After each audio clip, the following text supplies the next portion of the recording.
the tragedy of an accident, the struggle of a battle with illness or whatever it is, how He scoops us up and makes things different for us. I think about that every time I think about somebody like Paul. 2 Corinthians chapter 10, Paul really looks at and kind of displays something that's mind-boggling to me. He understood clearly that there was this reality of a spiritual battle, this reality of things between light and darkness, between good and evil, between God and Satan. Do you think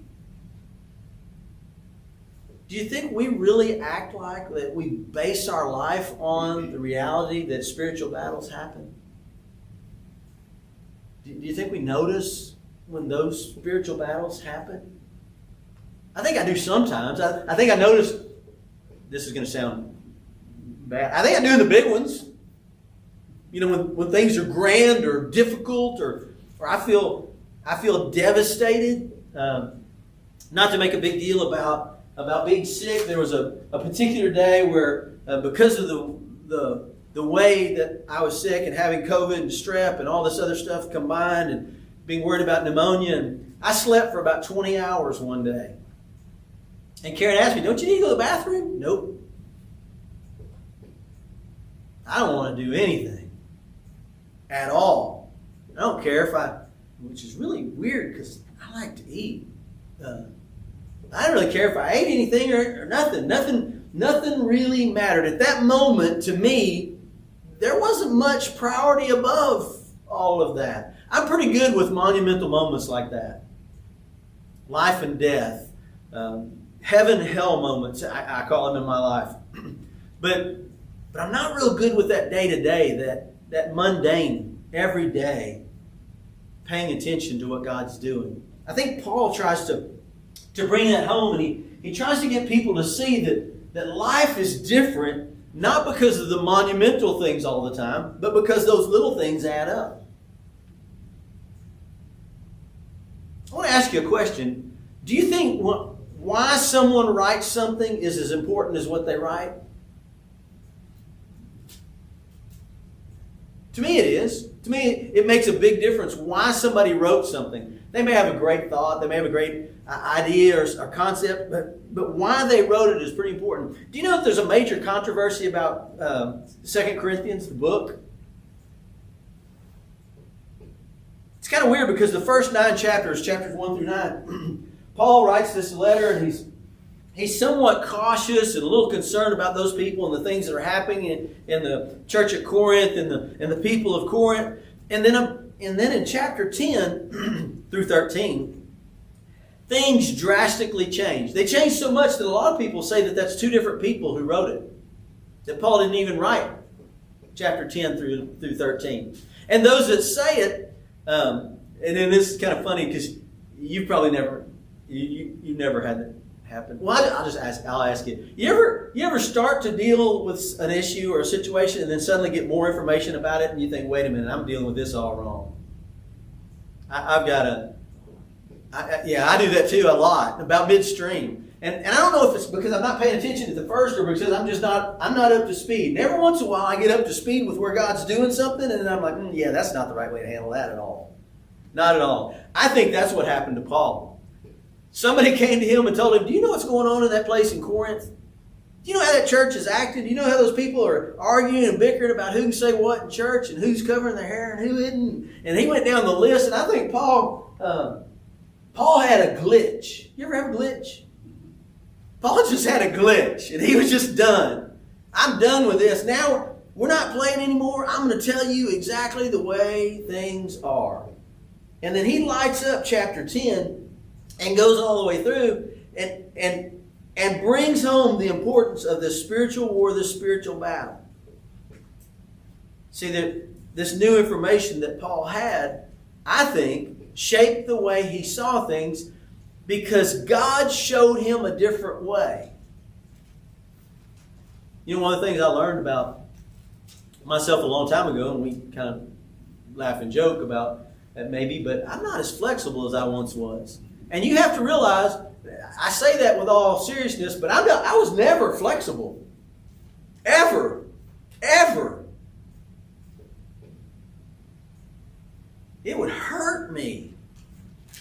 to do some of the stretches and exercises and things we had to do in school. And I had a friend that the way he was. I mean, they'd say, touch your toes. He'd just put his hands flat on the floor. Kind of reach behind you. He'd reach behind. Flexible. They say lay down, stretch your hamstrings. He'd lay down, lay flat back. I'm squirming like a fish out of water. Just trying to make it where it doesn't hurt me so bad. I'm just not real flexible. How are you flexibility-wise when it comes to your spiritual walk? You pretty flexible? Pretty resilient? No? You're like, well, I'm okay as long as I'm still in the water. It's when I'm floundering around out on the deck that I don't like it.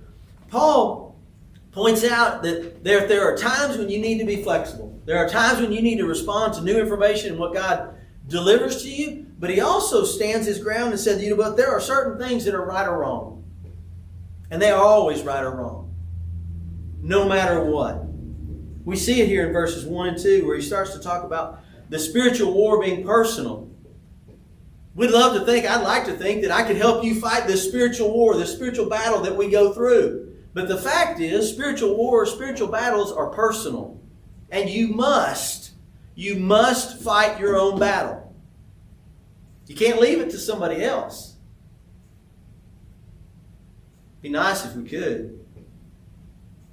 Because I've seen some of you walk through some battles. You've done good. I just volunteer you to walk through my battles. That'd be okay, wouldn't it? No?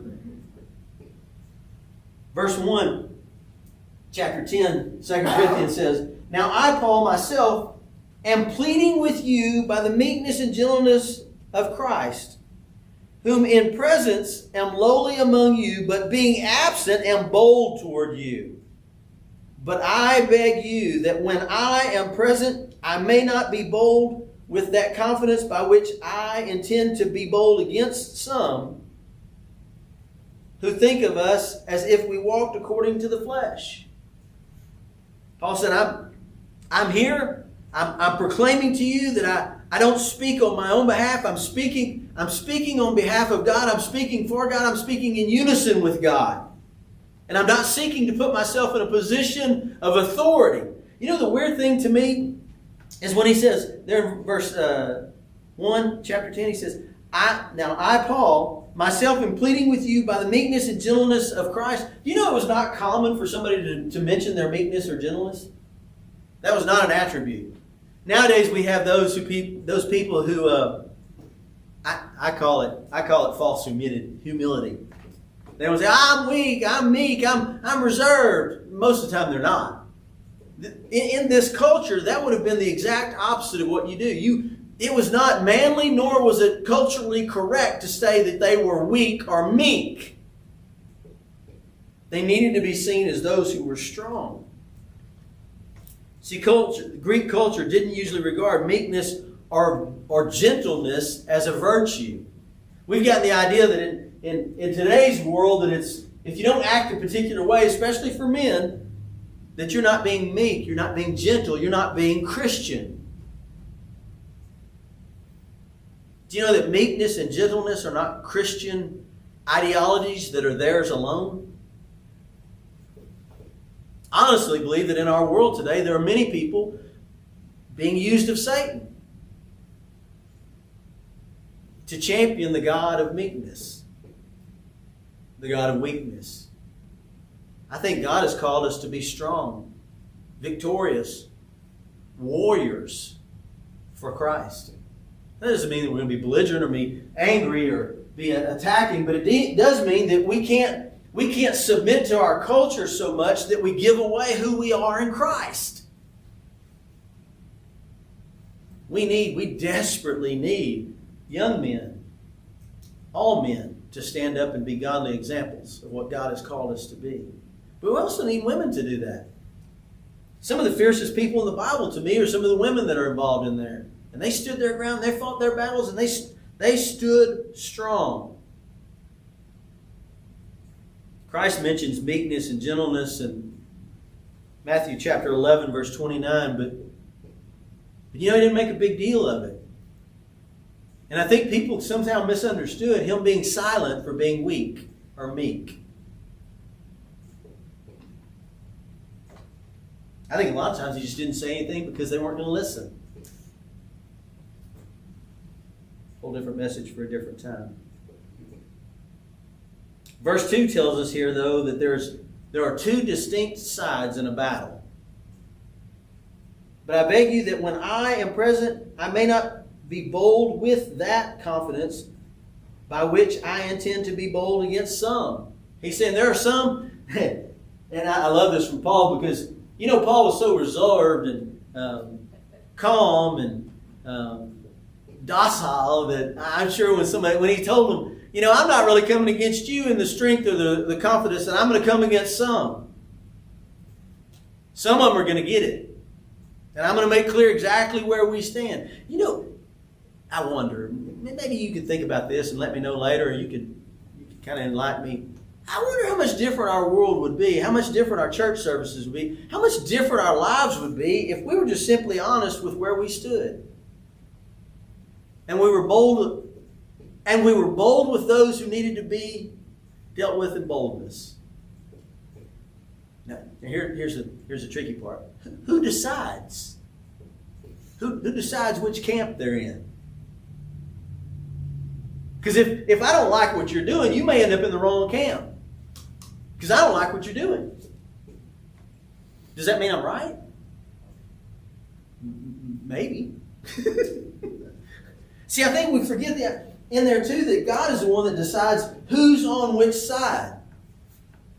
He says that if we're not His child, we're His enemy.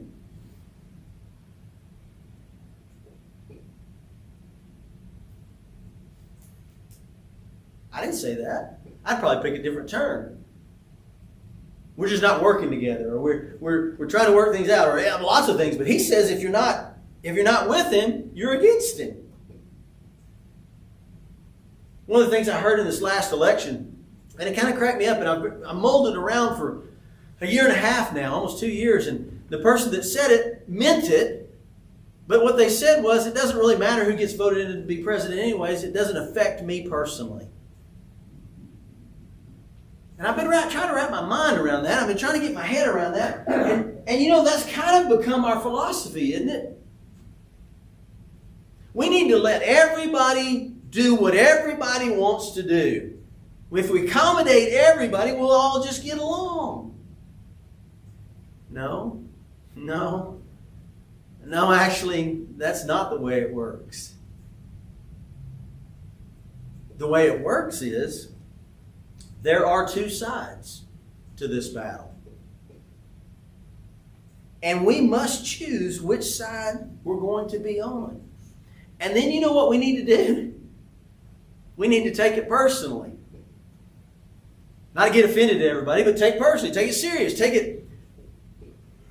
Take advantage of which side I'm on. Why should we do that? Well, verse 3 tells us that there's a technical side of this. I don't know about you, but I don't know. Can I admit this in front of y'all? I don't like directions. Like when you put stuff together, or you have to deal with stuff, or programming stuff, or I don't like directions of any kind. Is that funny? Am I different? Do you like directions? Nobody does. I'm not even sure why they put those in there. It's a male thing. Those are just suggestions. How many years I did. Just look at the right. Get there a little quicker if you follow the directions. Yeah. You think so? Just a man, buddy. You might get there your way, but you might get there a little quicker.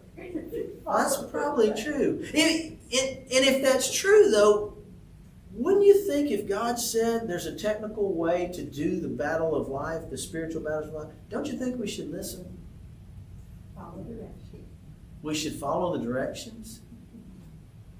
We could save ourselves, is really what you're telling me. We could save ourselves some hardships and difficulty, some broken relationships, if we simply follow the directions. Verse 3. For though we walk in the flesh, we do not war according to the flesh. He says very, very succinctly, the first thing we've got to understand is that technically we walk as fleshly creatures, but we don't battle in the flesh. There's no, can I put it this way? There's no victory to be had in the flesh. You're like, now wait a minute. I thought things were supposed to be better. Nope, not in that regard. The flesh will always battle against you. It happened in the Garden of Eden. It happens in everyday life. It will happen until eternity reigns. There will always be the battle between the flesh and the spirit. And if we don't take it seriously and realize that will happen, what happens? We forget that why, and how we're battling. And pretty soon I begin to see you and you begin to see me as the enemy. You are not the enemy. That person down the street, that person at your work, that person at the grocery store, none of those people are the enemy. The Bible tells us very succinctly, we war against those things that are according to the Spirit. Satan would love for us to be lulled in the ideology that we are warring in flesh and that flesh is something to be conquered. Flesh is not something to be conquered. Flesh is something to be dealt with. Do you know why God said that fasting and praying were so important and so powerful? Because that's what puts the flesh in check. That's what puts the flesh in its place. That's where we get, it's not because suddenly we get some great infusion of love and abundance and we're so happy. No, the times that I have fasted and prayed, I thought about food a lot. You're like, really? Yeah, really. And you go 24 hours, 48 hours, you go 3 days without food, food becomes pretty important. But do you know what it also does? Every time I began to think about food, I began to think about, why am I here? I'm here because I want the flesh to be under control. I want the flesh to be put in its place. I want to see and understand and sense and know and sense things that I've never seen before spiritually. And if the flesh takes over, I can't do that. It will not happen. See, technically we're walking this superficial or simplistic way in the flesh. But the reality is we walk in a very technical life that takes guarded steps to walk with our Heavenly Father.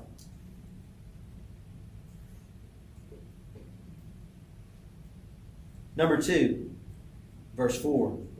Technically, a person battling carnality or the flesh is a waste of the weapons that God has given them. If Satan can get you to deal with the flesh, you are not using the spiritual weapons that he has given you to have victory in this life. You have lowered yourself to a different standard. Verse 4. For the weapons of our warfare are not carnal, but mighty in God for pulling down strongholds. This is going to sound weird, but you cannot pull down a stronghold with a ball of ice cream. I like ice cream. Don't get me wrong. I like ice cream. But we have gotten the idea that somehow there's this comfort food, and this comfort food makes things better. And if I can just make myself comfortable in this world, whether it's the people I surround myself with, or the work that I do, or the joy and the fun that I have, or the food that I eat, that things will just be great. The reality is you can't pull down a stronghold or keep down a stronghold in the flesh. It takes spiritual intervention and it takes spiritual fortitude. I hate to admit this, and I'm admitting way too much, but one of the things that I find that I really enjoy is a Big Red. It's got like an infusion of sugar. In that little can, there's enough sugar to keep several small countries going. I really enjoy. And believe it or not, in a 12-ounce can, I want to say there's about 70 grams of sugar. It's a lot. It's a lot. But one of the things I found that if I divulge in that Big Red that too often, I can feel it. My body just doesn't like it. I mean, let me rephrase that. I like it. Anyways, just forget that whole sentence. But in there somewhere, there has to be this checks and balances. One of the things that I loved about Karen's grandfather, Leo, you'd go visit him and it'd be cold, and I thought about that this week when we were kind of dealing with and struggling with those cold outside, not feeling good. You'd go to his house and there was a little trail, and he would walk to that end of the house and he'd turn around and he'd walk back to this end of the house. And it may be cold and terrible outside, but he would do that path over and over and over.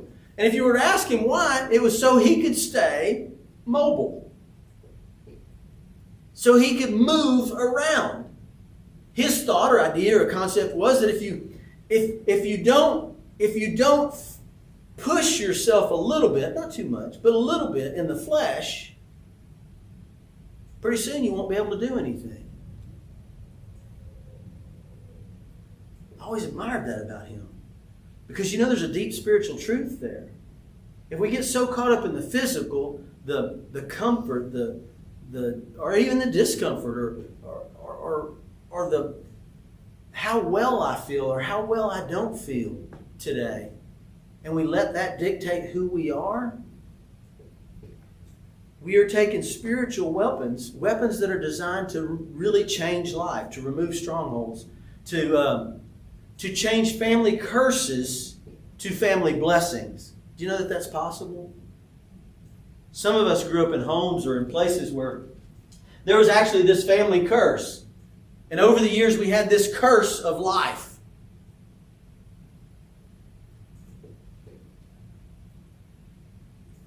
The third thing, technically fighting a cyber war with a pen and paper doesn't seem very valuable.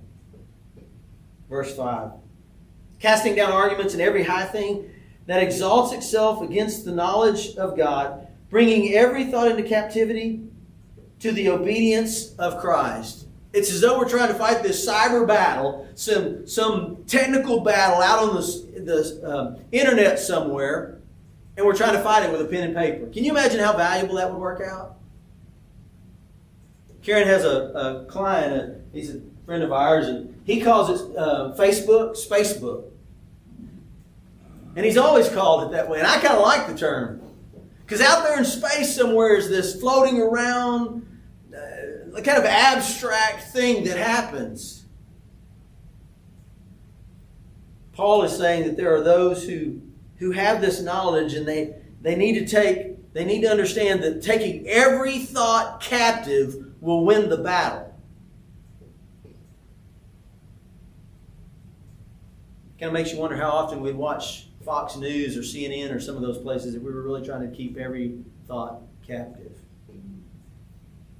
Or how much, and this is kind of a different thing, or how much we'd listen to those who gossip if we're really trying to keep every thought captive. Verse 6. And being ready to punish all disobedience when your obedience is fulfilled. See, technically standing against the false prophets, standing against those who are promoting the false things, especially in spiritual warfare, is the thing that God called us to be. It's the person He called us to be. That we are to be those who are obedient, fulfilling His command.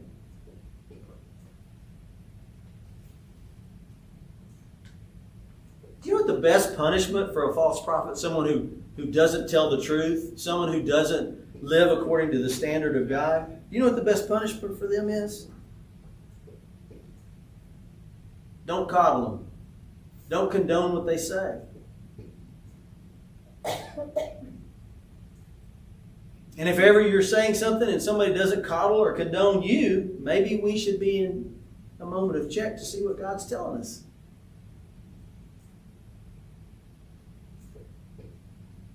to expedience, focusing everything on God's plan and pursuing God, expedience is the most important thing.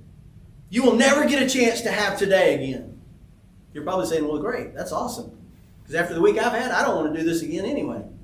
But the reality is we don't get those chances to do those repeats, if you will. I read a story about a person who captured an eel, an electric eel. They have about 600 watts of electricity in them. They are quite the little creature. The funny thing is that when that eel is born, it can see. As it gets older, it can't see. It loses its eyesight. And it uses that electric field to sense who's around it, to figure out what's going on around it. And this is going to sound strange, but it becomes more powerful the more it closes its eyes. You know what's funny? I think that's what Paul's saying. I think the more that we can close our eyes to those things that are fleshly, that are selfish, self-serving, the more I can close my eyes to those, the more my eyes are open to what God's doing. The more I can sense His electric field, the power that He's placing in those around me. Can you imagine if for some weird reason, in some alternate reality, that we took a week and during that week we never cut anybody down? We lifted everybody up? If during that week we sought to minister to and love on and excuse me, and take care of everybody for a week? That's kind of what happened last week. And people jumped in, and people did, and people weren't concerned about old things. We just loved on each other. We didn't hold grudges. We didn't drag our feet. We didn't talk about who deserved what. We just did. And that's awesome, isn't it? That's the way it should be every week. But the problem is, I don't know how you do that. How do you stop trying to see more clearly? How do you stop trying to open your eyes and pay attention to all that stuff? We were coming in this morning and there's a fire back over here. Did you see the smoke? It's kind of weird, but in our little world, in our little area of the country, that's the first thing that catches my eye. You see something, you see the fire. Every once in a while I see stuff and it looks like a fire, but it's not a fire. It's Lubbock blowing in. So I get a little confused. But I try to pay attention to that stuff. My dilemma is your dilemma. Our dilemma is that sometimes we get so busy paying attention to that stuff that we don't worship, that we don't love, that we don't listen to God, that we are no longer empowered by the supernatural, supercharged wattage of Jesus Christ, but we are struggling to get through the day in our physical nature. What do we do with that? I'm glad you asked, because we're going to pray now, and then you're going to listen to what God tells you, and you're going to walk whatever way He tells you to walk. Let's pray. Father God, I thank you so much for this day. I thank you for this morning, this time. I pray, Lord, that you would give us vision and joy and favor to walk with you. Lord, show us how important it is to be supernatural creatures following you. And we will give you praise and glory in Jesus' name.